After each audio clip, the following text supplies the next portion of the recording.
നടന്നാലും നല്ലൊരു വളരെ സന്തോഷമുള്ളൊരു ചടങ്ങാണ് നടത്തുന്നത്. കാരണം പറഞ്ഞാൽ നമ്മളൊരു അപകടം ഉണ്ടാകുമ്പോൾ സ്വാഭാവികമായിട്ട് ഡ്രൈവേഴ്സിൻ്റെ ജോലികൾ ചൂണ്ടിക്കാണിക്കുകയാണ്, അവരുടെ തെറ്റുകൾ ചൂണ്ടിക്കാണിക്കുക മാത്രമേ നമ്മൾ ചെയ്യാറുള്ളൂ.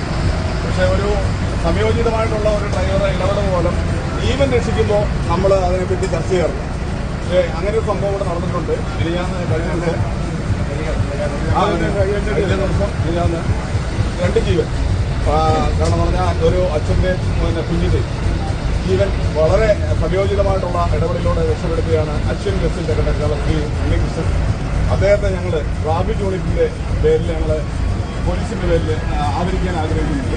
അത് പബ്ലിക്കായിട്ട് തന്നെ ചെയ്യണമെന്ന് ആഗ്രഹമുണ്ട്. കാരണം ജനങ്ങൾ മൊത്തം അറിയണം. എന്ന് പറഞ്ഞു കഴിഞ്ഞാൽ നമ്മൾ ഇങ്ങനെയുള്ള ചടങ്ങുകൾ നടത്തും. കാരണം പറഞ്ഞാൽ ഡ്രൈവേഴ്സിൻ്റെ മനോവീതി അല്ലെങ്കിൽ അവർക്ക് ഈ പറയുന്ന അങ്ങനത്തെ, കാരണം അദ്ദേഹത്തിൻ്റെ മനസ്സാന്നിധ്യം അതാണ് ഞങ്ങൾ ഉൾക്കൊള്ളുന്നത്. കാരണം പറഞ്ഞാൽ ആ ഒരു നിമിഷം ഒന്ന് കിട്ടിയിരുന്നെങ്കിൽ 2 ജീവനായിരുന്നു പോകുന്നത്. ആ 2 ജീവൻ രക്ഷപ്പെടുത്തിയ ശ്രീ ഉണ്ണികൃഷ്ണനെ ഞങ്ങൾ പോലീസിന്റെ ട്രാഫിക് എൻഫോഴ്സ്മെന്റ് ആദരിക്കാൻ ആഗ്രഹിക്കുന്നുണ്ട്. അതാണ് ചടങ്ങ്.